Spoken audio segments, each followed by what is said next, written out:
സൂര്യസ്ഥാനത്തിരിക്കുന്ന സൗരസമ്പ്രദായം അനുസരിച്ചിരിക്കുന്ന ശാസ്താവ്. അങ്ങനെ ധന്വന്തരമൂർത്തിയായിട്ട് കൂടി ശാസ്താവിനെ ഇവിടെ പ്രദാനം ചെയ്യുന്നു. ക്ഷേത്രത്തിന്റെ ശ്രീകോവിലിന്റെ കണക്കനുസരിച്ച് തുല്യ പ്രധാനമായിട്ട് നിൽക്കുന്ന മണിക്കിണർ. ഈ കിണറിന് 5 ശ്രീകോവിലേക്കും വിഗ്രഹത്തിലേക്ക് തുല്യ അളവിലാണ് നിർമ്മിച്ചിരുന്നത്. അപ്പൊ അത്തരത്തിലുള്ള വാസ്തു സമ്പ്രദായം ഒരു ക്ഷേത്രത്തിന്റെ കണക്ക് തീരുന്ന സമയത്ത് അടുത്ത ക്ഷേത്രത്തിന്റെ കണക്ക് തുടങ്ങുന്ന അത്രയും വാസ്തു സങ്കല്പമനുസരിച്ച് പണ്ടുള്ള ആൾക്കാർ ചെയ്ത അതേ പൈതൃകം പോലെ നിലനിർത്തി വരുന്നു. ഞങ്ങളത് പരിപാലിച്ചു വരുന്നു. 1250 കൊല്ലം പഴക്കമുണ്ട്. 965 റീസർവേ വന്നപ്പോ ക്ഷേത്രഭൂമികളെല്ലാം HRNC ബോർഡിന്റെ കയ്യിലായിരുന്നു. ഞാൻ നേരത്തെ പറഞ്ഞതുപോലെ ടിപ്പുവിന്റെ പടയോട്ട കാലത്ത് ഇവിടെ ബ്രാഹ്മണ അഗ്രഹാരങ്ങൾ തീവച്ച് നശിക്കപ്പെട്ടു എന്നാണ്. അതായത് പാലക്കാട്ടുശ്ശേരി രാജാവുള്ള സമയത്ത് സാമൂതിരിയെ വെല്ലാൻ വേണ്ടി ടിപ്പുവിനെ കൊണ്ടുവന്നു എന്നാണ് പറയുന്നത്. അപ്പൊ അങ്ങനെ വന്നപ്പോൾ സാമൂതിരി ഇവിടെ നിന്ന് പിന്മാറിപ്പോവുകയും ഗ്രാമങ്ങൾ ഇവിടെ അധിവസിക്കുകയും ചെയ്തു എന്നാണ്. അപ്പൊ അങ്ങനെ പരിപാലിക്കപ്പെട്ടിരുന്നു. പക്ഷെ അത് കഴിഞ്ഞ് ടിപ്പുവിന്റെ പടയോട്ടം വന്നപ്പോൾ അത് ഗ്രാമങ്ങളെ അദ്ദേഹം തീവച്ച് നശിക്കപ്പെട്ടു എന്നാണ്.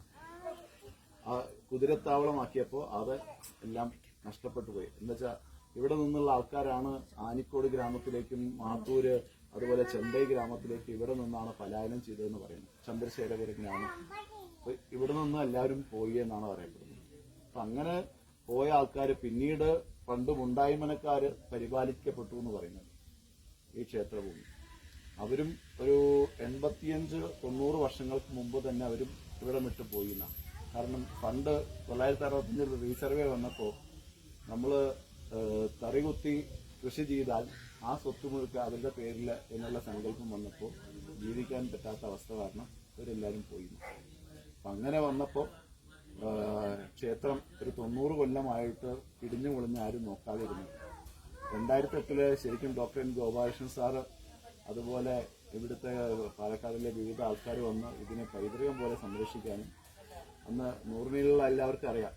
എല്ലാവരും നൂറിനിയിലെ കൽപ്പാത്തിയിലെ എല്ലാ ഗ്രാമത്തിലെ ആൾക്കാരും ഇവിടെ വന്ന് പുഴയിൽ നിന്നും കൈമാറി